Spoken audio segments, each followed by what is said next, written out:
Okay, I want to welcome everyone to the Irving Korngut Family Circle meeting in Pocmont this year. Hello.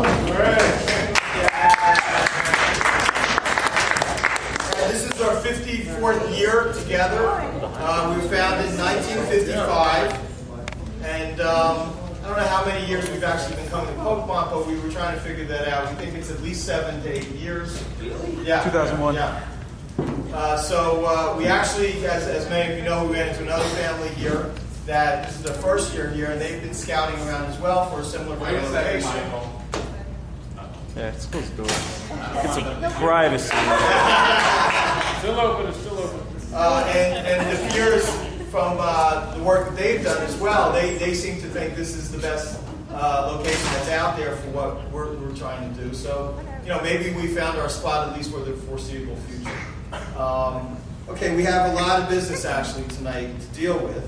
The first thing I want to say is that I think we're 40 plus. You know, I don't know the exact number. We do a quick head count. We have a relatively small group this year, but actually I've heard a lot from a lot of people the same thing so far, and that is that everyone seems to be very happy with everyone's talking to a lot of people and feeling like they've really been very close this year with the family and seen the family a lot. I think part of that is, you know, we had a very successful softball game this afternoon, very competitive.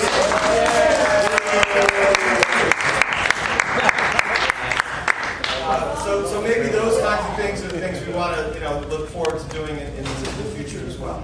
But it appears to be a very, very successful weekend so far, and everyone, from what I've heard, is having a very, very good time. We have people from all over again. We have our Oregon contingent. They can stand up.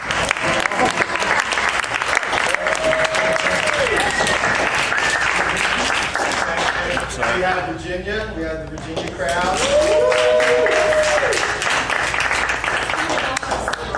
And we have Washington, and we have Virginia. I'm sorry, I said Virginia, right? I'm sorry. We have Washington. We have Massachusetts. We have Baltimore. Ohio.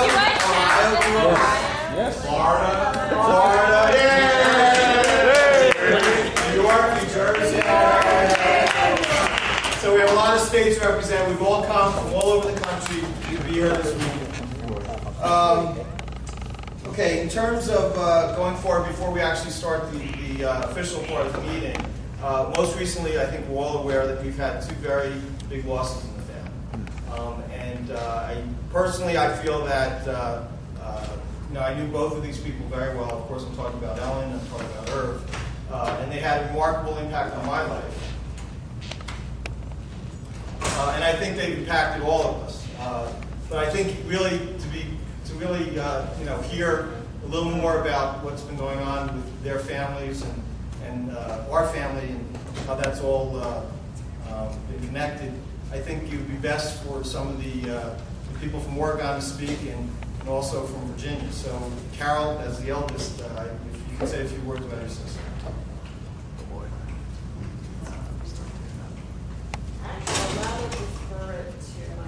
That's fine. Okay. Zach? No? Okay. All right. Well, let me just say that, you know, I remember Ellen as very, I actually had written an email when I first heard she had really fallen very sick. That, you know, I tend to do that those times for the family. It didn't go out because within a very short time, unfortunately, she passed. But in that email, what I talked about anyway was the feistiness that I remember. We had political arguments, you know, all of that. But I also remember she had this great voice, and she, you know, she had a lot of personality and a lot of spunk. And you know, I really, I had great memories of her from Sachs Lodge, especially.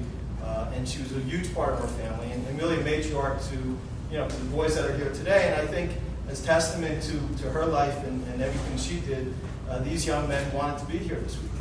And I think that's a wonderful testament to your life.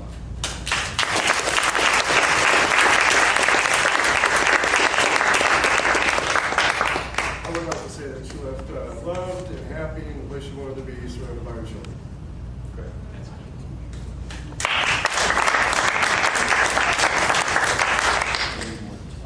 And in terms of Irving,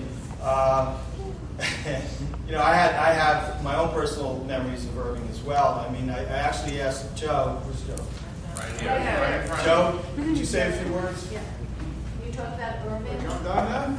Where, You right can there's talk fine. where Right, you you are. can right, you can sit and talk. Sit and talk. Yeah.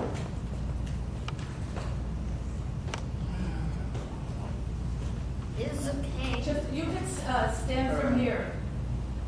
Not that I was that friendly with Irving. I knew him as a cousin for approximately 70 years. The first 15 years we didn't take contact because we lived in New York, they lived in New Jersey. However, I did know something that was going on. Irving was the last of 5 boys. Now, it's not very easy to be the bottom tier. Sometimes it is, sometimes it isn't. In his case, it isn't. He was harassed. He was bombarded with insults and made to feel like a horse's ass. But he took it in good nature. I guess he couldn't help himself. However, I spoke to Manny about this, and Manny's answer to me was, I just want to make him a man. Anyway, as the time passed, and he got married to Lila, and the family didn't know what the hell they were in for. Because Lila turned into a tiger, defending her young. Nobody could say anything about Irving. Nobody could insult Irving. Nobody could sue you. And she made him feel like a match. And he became a man.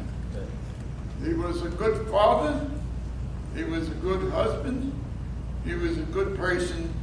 And lastly, he was a human being and a good one. And that's all I would really say about it.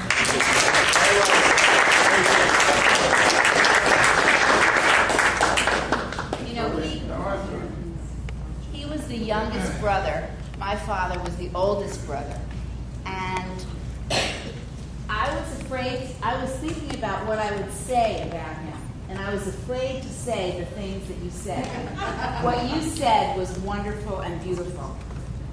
But the one thing I remember about him, he loved my father. He respected my father as the oldest brother. And that would be something that he would talk about a lot, that after my dad died, it was like, oh, I remember your father. He was my, sort of like his mentor. He helped get him his job in Prudential Insurance Company. And people picked on Irving all the time. I remember as a kid listening to people pick on him. And it was really sad. They did. But I think he was a good person and a good dad, and he really cared about that. He really, really cared about the family. And I think that in itself is a legacy for him, because I think he felt very proud of being a member of owning a family.